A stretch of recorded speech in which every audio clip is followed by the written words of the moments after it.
भारत में ऐसे कई हत्याकांड हुए हैं जिन्होंने देश को हिलाकर रख दिया है और इन्हीं में से एक है देश का सबसे सनसनीखेज निठारी हत्याकांड। साल 2005 में निठारी के पुलिस स्टेशन में लगातार बच्चों के गायब होने की शिकायतें आ रही थी। पुलिस इन शिकायतों को गंभीरता से नहीं ले रही थी और मान रही थी कि माँ बाप अपने बच्चे की उम्र गलत लिखवा रहे हैं। गायब होने वाले बच्चों में ज़्यादातर लड़कियां ही होती थी, इसलिए पुलिस को लगता था कि वह घर छोड़कर भाग गई है। लेकिन 2005 में एक दिन नोएडा के सेक्टर D5 में क्रिकेट खेल रहे बच्चों को पीछे नाले में एक हाथ मिलता है और इस एक हाथ ने पूरे इलाके को दहला कर रख दिया था। जब पुलिस को इस बारे में बताया गया तो उन्होंने कहा कि यह कोई इंसान की हाथ नहीं बल्कि किसी जानवर की है। इसके बाद 29 दिसंबर 2006 में हुए निठारी हत्याकांड के खुलासे ने लोगों को हिला कर रख दिया था। यह एक ऐसा हत्याकांड था जिसके पता चलते ही पूरे देश में खलबली मच गई थी और आरोपियों को कड़ी से कड़ी सजा देने की मांग देश के कोने कोने से उठने लगी थी।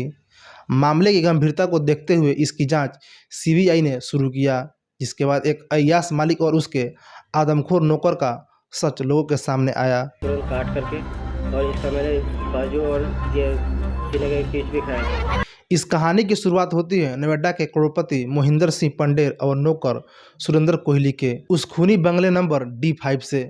कहते हैं इंसान कितना भी हैवान क्यों न हो जाए लेकिन उसके अंदर कुछ न कुछ इंसानियत तो रहती ही है। लेकिन इस मालिक और नौकर के अंदर इंसानियत पूरी तरह से मर चुकी थी और यह लोग मासूम बच्चों को अपने बंगले में ले जाकर कुकर्म किया करते थे और इसके बाद उनका गला घोंटकर उनकी हत्या कर देते थे। इतने से भी मन नहीं भरने पर उन बच्चों के छोटे छोटे टुकड़े करके और बाकी के बचे हिस्से को बंगले के पीछे के नाले में बहा देते थे। यह खौफनाक सिलसिला करीब 1.5 सालों तक चलता रहा, लेकिन किसी की नज़र इस बंगले पर नहीं पड़ी। हाँ, इतना जरूर हुआ कि बंगले के पास स्थित पानी टंकी के आसपास से बच्चों के गायब होने की शिकायतें आती रहती थी। हालांकि लोगों ने तो यहाँ तक मान लिया था कि जरूर पानी की टंकी के आसपास कोई भूत रहता है जो बच्चों को निगल जाता है। इस मामले का खुलासा तब हुआ जब 7 मई 2006 को पायल नाम की एक लड़की लापता हो गई थी। वो महिंदर के बंगले में एक रिक्शे से आई थी। उसने रिक्शे वालों को बंगले के पास रोका और वापस आकर पैसे देने की बात कही थी।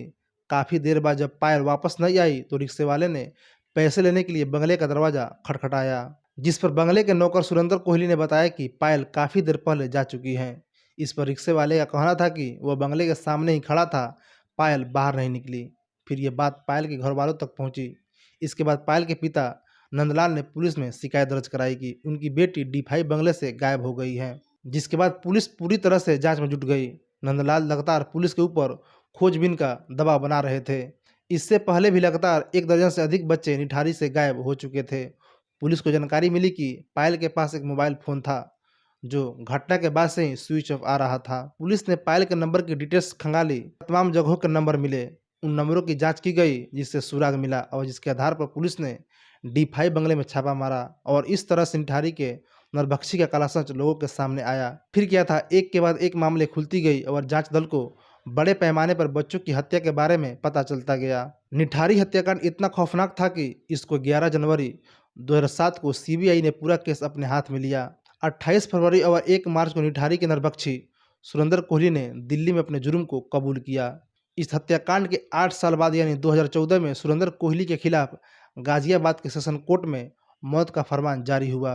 कोर्ट ने उत्तर प्रदेश सरकार को सुरेंद्र कोहली का डेथ वारंट भेजकर इसे लागू करने का आवश्यक कार्रवाई करने का निर्देश दिए। गाजियाबाद के CBI बेसिस कोर्ट के द्वारा आरोपी सुरेंद्र कोहली के डेथ वारंट जारी किए जाने के साथ ही उसकी फांसी के लिए जेल और जल्लाद की खोजबीन शुरू कर दी गई थी।